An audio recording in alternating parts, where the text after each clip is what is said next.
retrouve en direct pour un spécial lactofermentation. Je vous ai demandé de poser des questions en avance, qui sont des questions qui sont fréquemment posées.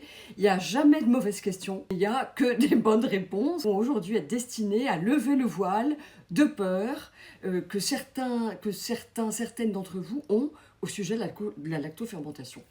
Déjà, la lactofermentation, c'est une technique qui est ancestrale. Dans mes formations, j'arrive à répondre coup par coup et question par question. Mais là, beaucoup parmi vous se heurtent à des blocages. Et il ne faut pas avoir de blocage parce qu'il n'y a rien de plus simple, il n'y a rien de moins dangereux. Et je vais vous expliquer pourquoi.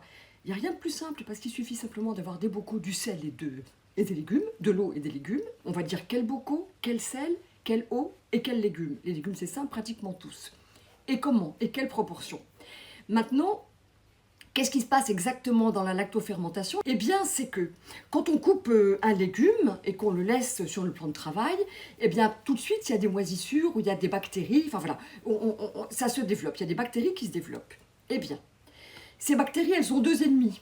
Le sel et le manque d'oxygène. Donc, si on met dans un bocal à lactofermenter des légumes, de la saumure, ou on les masse avec du sel, on verra la différence tout à l'heure, et qu'on ferme hermétiquement, on va priver d'air.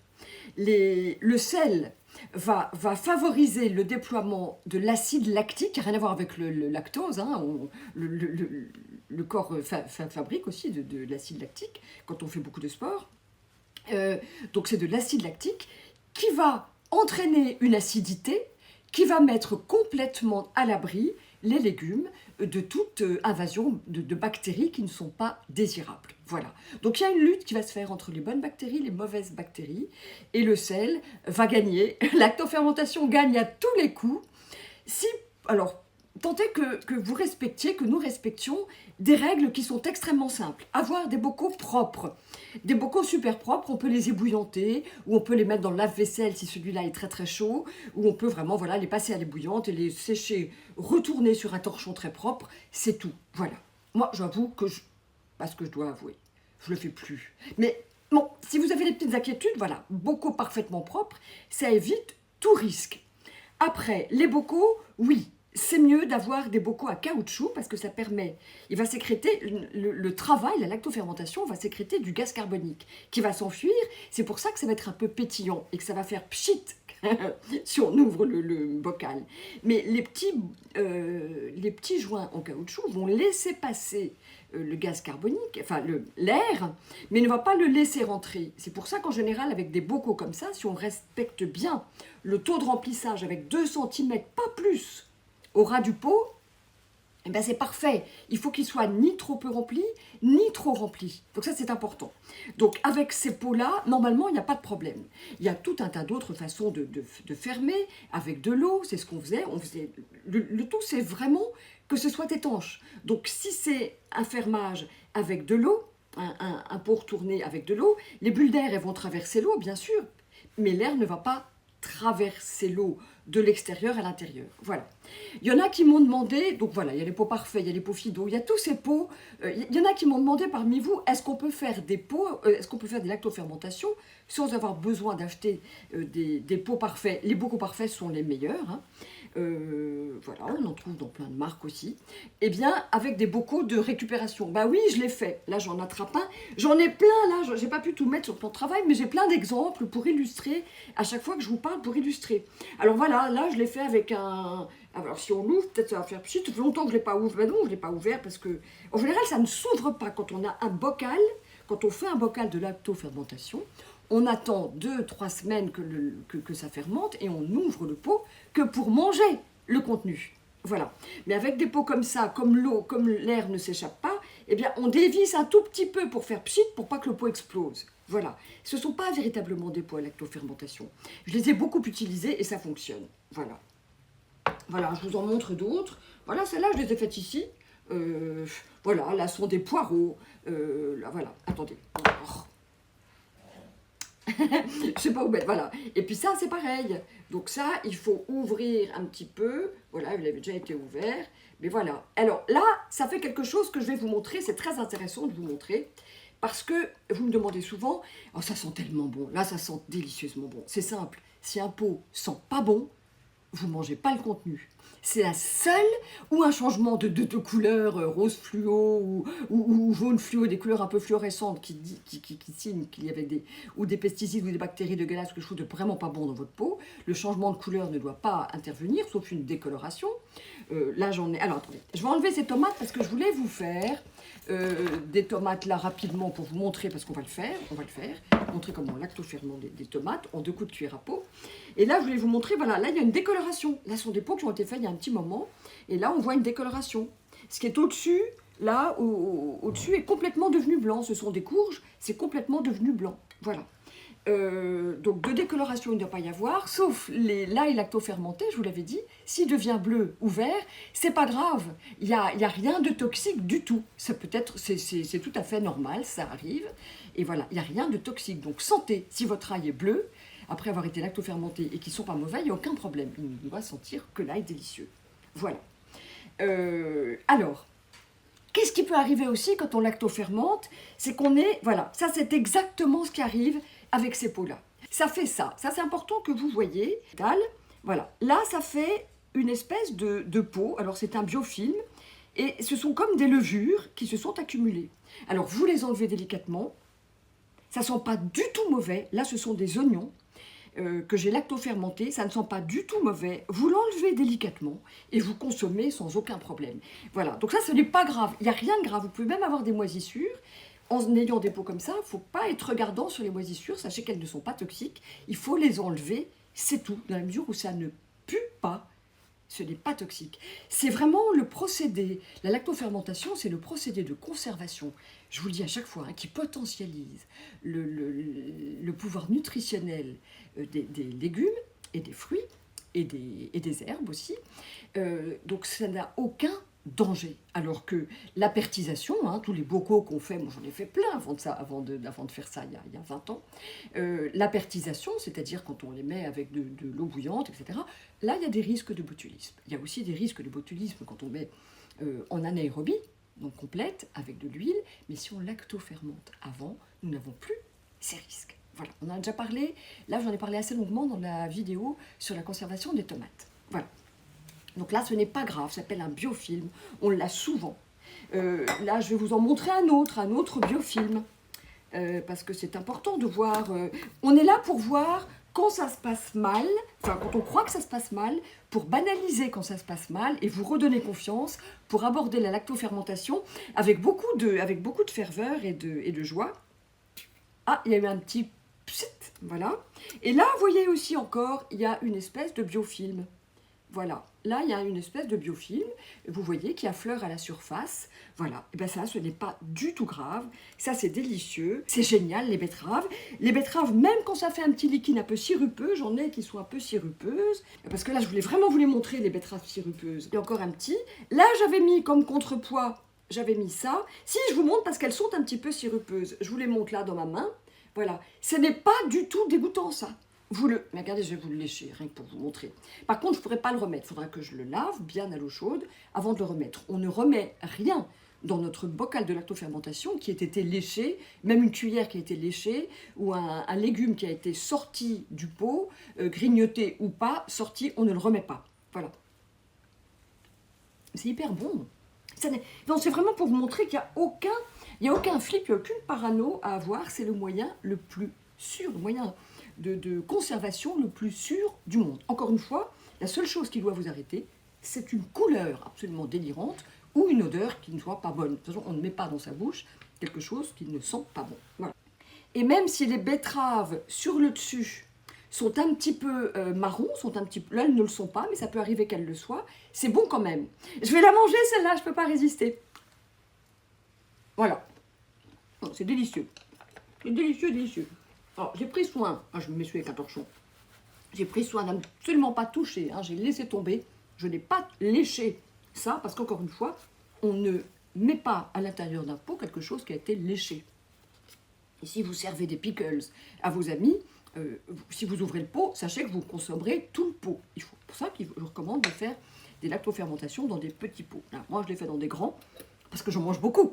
J'en mange pratiquement tous les jours avec des avocats. Je le mets dans des soupes et c'est génial. Alors, il y a juste une chose par laquelle je voulais commencer et que j'ai oublié de vous dire, c'est les bienfaits de la lactofermentation. Des questions qui ont été posées étaient quand on n'aime pas l'acidité, quand on n'aime pas le vinaigre, les choses acides, est-ce que c'est pas mauvais pour l'estomac? Mais non, justement pas, ça va réguler l'acide gastrique, ça va réguler, entre autres avantages. Donc c'est très très bon de manger des lactofermentations, c'est hyper bon pour le système immunitaire, parce que ça va justement donner des probiotiques et des prébiotiques qui vont stimuler les probiotiques à votre gros intestin qui va du coup fonctionner et favoriser pareil les bonnes bactéries. C'est toujours pareil, qui nourrit-on en soi, le bon loup ou le mauvais loup? Et là nous voulons nourrir les bonnes bactéries.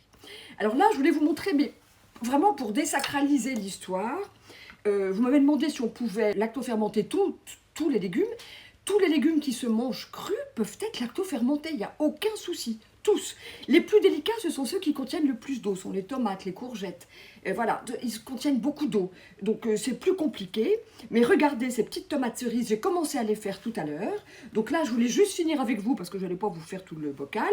Il suffit du... Moi j'ai ça parce que j'ai des seringues pour les chevaux, pour faire des piqûres à Maya, voilà, bon, bref, je ne vais pas vous raconter la vie de mes chevaux, mais voilà, on pique avec une aiguille. Moi, je suis une grande aiguille, on peut faire une petite et faire 2 trous.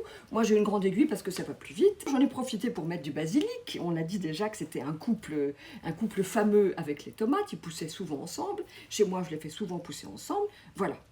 Et là, je voulais vous montrer un truc super. Enfin, c'est ce que j'utilise. Avant, alors, la grande question... Qu'est-ce qu'on utilise? Alors je vois une question, en quelle quantité peut-on en consommer? Ce que vous voulez. Imaginez que je vous dise 30 grammes par jour, ou 100 grammes par jour, ou 200, sinon ça ne marche pas. Donc, mangez ce que vous voulez quand vous avez de l'appétit et du désir pour ça. Moi, quand j'ai un grand désir de lactofermentation, eh bien, c'est que j'ai un grand besoin de lactofermentation. Calez vos besoins sur vos désirs et je pense que vous serez en relation directe avec votre corps et que vous pourrez écouter vos besoins et y répondre. Voilà. Mais soyons, je me suis mis de la betterave, soyons pas regardants avec les proportions. Voilà, c'est important de s'écouter. Donc là, il y a plusieurs... la grande question, c'est comment maintenir immergé sous le niveau de l'eau, de la saumure, de l'eau de mer, hein, de la saumure. Je rappelle les proportions, la saumure 30 grammes par litre, en général, hein, c'est une saumure à 3%. Où on met ça, c'est un couvercle de théière, ça peut complètement fonctionner, voilà. Ou alors on met des anti-monte-lait. Je crois qu'il y a des magasins maintenant qui vendent des trucs en verre adaptés à des bocaux. Je pense qu'on n'a pas besoin trop de se casser la tête pour chercher des accessoires compliqués.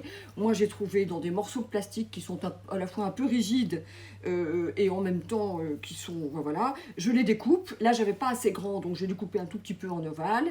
Et regardez, je mets ça sur mon bocal puisqu'il y a un col et qu'en dessous c'est un petit peu plus grand. Et bien voilà, on le met et comme ça, ça nous stabilise. Voilà, ça maintient les légumes au fond du bocal et l'eau, du coup, les recouvre. Il y a simplement le gaz qui va travailler avec le déploiement des bactéries, des bonnes bactéries d'acide lactique qui vont se battre contre les mauvaises bactéries, celles qui sont responsables de moisissures. Maintenant, on ferme complètement et là, la seule consigne, c'est de ne pas ouvrir le pot, voilà, jusqu'à consommation. Voilà. Voilà, ça c'est important. Donc là maintenant, celles-ci, on les a vues. Il n'y avait que dans ces pots ici, de récup, qu'on était tenté, il fallait ouvrir un petit peu, un petit quart de tour pour laisser passer l'air, pour pas que ça explose, puisque ce ne sont pas des bocaux qui ont le caoutchouc. Voilà. L'eau aussi est importante. Il faut une eau qui ne soit pas chlorée. Alors si votre eau du robinet, vous avez des suspicions qu'elle soit chlorée, certainement, il suffit de la mettre dans un grand saladier et de la laisser 30 minutes à l'air, le chlore va s'évaporer. Ou alors de la faire bouillir et puis d'attendre qu'elle refroidisse, hein, avant de mélanger d'ailleurs l'eau avec le sel, on ne met surtout pas de l'eau chaude dedans. Voilà. Clairement. Et puis la qualité du sel, voilà, autre truc. Alors surtout du sel qui ne soit que du sel, du gros sel gris, du sel fin, du sel gris, du sel de mer, acheté en magasin bio. Le sel, il n'est pas bio, mais il y aura au moins que du sel. Il n'y a pas plein d'autres trucs qu'ils mettent dans le sel pour le garder, pour pas qu'il s'humidifie. Ça doit être du sel. Vous me parlez du sel rose de l'Himalaya. Pas la peine de dépenser de l'argent pour du sel rose de l'Himalaya qui coûte cher, alors que le sel gris fait très bien l'affaire. Voilà. Est-ce qu'on a vu Est-ce que j'ai réussi à répondre à toutes les questions? Les changements de couleur, regardez, ça c'est un, voilà, ça ce sont des oignons, c'est la même couleur, et bien il y en a qui sont devenus, qui sont avec le temps devenus un petit peu plus foncés. S'ils foncent, c'est pas un problème, ils ont le droit de, ils ont le droit de foncer. Ça ne veut pas dire que la lactofermentation se passe mal. Est-ce qu'on peut lacter? Alors, vous m'avez demandé si on pouvait lactofermenter tous les légumes, j'ai répondu oui. On peut même aussi lactofermenter des fruits, on peut lactofermenter tous les fruits.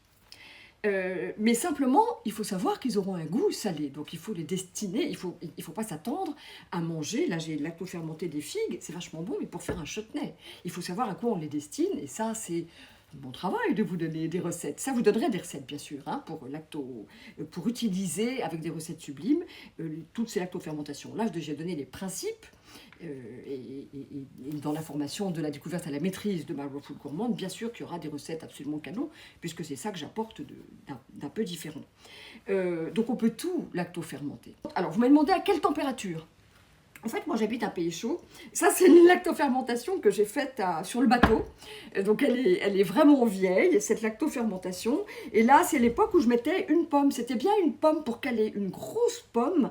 Ça, c'était une grosse pomme Canada. Rainettes du Canada, donc elles sont assez grosses, je la mettais. Ça accélère, alors quand on habite en pays froid, ce qui était mon cas, enfin quand j'habitais Paris, c'était pas chaud quoi, mettre un petit peu de sucre, même mettre des raisins secs, dans tout ce qui est choucroute, dans tous ces choux rouges, j'en ai plein de choux rouges, je suis obsédée par le chou rouge, mettre un petit peu de sucre, ça va accélérer un petit peu la lactofermentation. Mais en pays chaud, non, puisque la chaleur naturelle ambiante va accélérer la lactofermentation. Regardez, là j'ai des choux, voilà. Donc là, ici, maintenant que j'habite ici, je ne mets plus du tout de raisins secs. L'ail que nous avions lactofermenté, j'en ai fait des tonnes, hein, j'en ai plein, des bocaux d'ail lactofermenté. J'ai pris celui-là parce qu'il y avait quelque chose qui pourrait vous paraître comme un problème que vous avez vu chez vous, identifié, et c'est intéressant de le démystifier là. Et bien là, ce sont des résidus de levure qui sont descendus. Voilà, ça sent très bon, il n'y a aucun souci. Ben celui-là, je peux l'ouvrir, je l'ouvre souvent. Il y a à peine un tout petit biofilm, à peine. Ça sent très bon. Et pourtant, je ne l'ai pas fait dans un pot spécial, je l'ai fait dans un pot Ikea. C'est pas du tout un pot qui est fait pour la lactofermentation. Je l'ai fait avec de l'eau de mer, comme toutes mes lactofermentations. Mais ça marche. Donc si vous faites ça dans les règles de l'art telles que je vous les ai décrites, vous risquez absolument rien. Absolument, absolument rien. Voilà. Les deux façons de lactofermenter. Alors, où on fait comme ça, on met même des légumes à queue, comme ces tomates, on les met dans la saumure. Une saumure à 30 grammes par litre, moi j'utilise de l'eau de mer.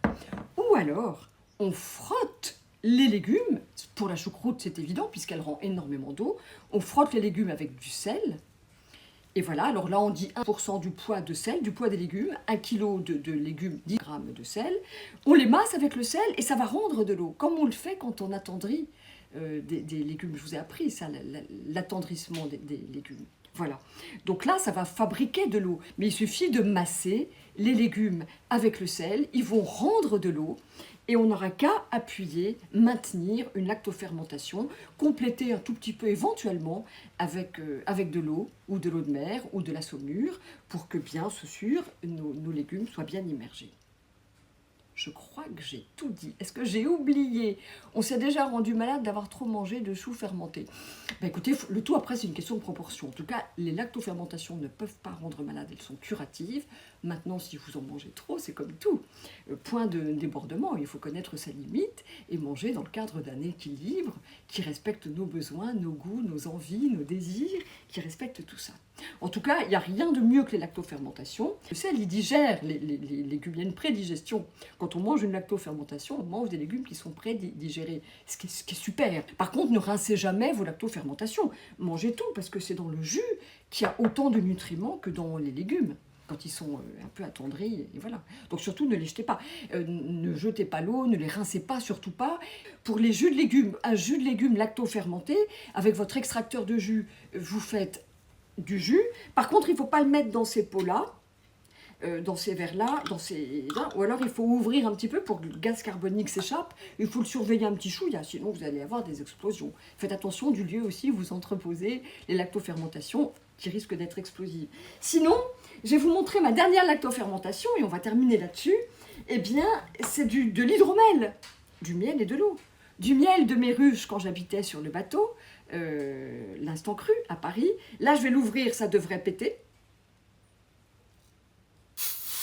Oui, ça a pété, vous entendez du petit bruit. Et là, ça sent super bon, mais c'est dingue, c'est dingue, c'est dingue. C'est dingue. Voilà, ça c'est de l'hydromel, je ne sais plus combien de temps il a 3 ou 4 ans. Ça c'est génial. Alors si vous faites du jus lacto-fermenté, ça sont des bouteilles de bière que j'avais récupérées. Là aussi, voilà, des petites, des grandes, dans des bouteilles de bière, c'est parfait. Puisque là, on a ce qui se passe, la même chose que dans un pot avec un caoutchouc. L'air peut s'échapper, mais elle ne peut pas rentrer. Elle peut s'échapper par pression, de l'intérieur vers l'extérieur, mais elle ne peut pas rentrer. Et là, il suffit de faire un jus, le jus que vous adorez, une petite pincée de sel ou une grosse pincée de sel, et puis ça va lacto-fermenter tout seul. Il n'y a rien d'autre à faire. Ah oui, qu'est-ce qu'on fait aussi avec un pot entamé? Alors, un pot entamé, ce qu'il faut, c'est réduire. Quand on passe d'un gros pot, voilà, on en prélève, et ben on met le reste dans un petit pot. On manipule avec beaucoup de précaution. Hein. Dans un pot propre, on suit exactement les mêmes règles, on le met dans un plus petit et dans un encore plus petit, jusqu'à avoir des carrément petits qui sont comme ça. Hein. C'est vachement pratique d'avoir des petits parce que ça nous permet d'avoir des restes. On les conserve au réfrigérateur, ce que je ne fais pas toujours, mais bien sûr, on remet un petit peu de saumure si jamais les légumes sont trop secs ou si la saumure a été bue, pour bien tasser les légumes et les faire qu'ils soient immergés par la saumure.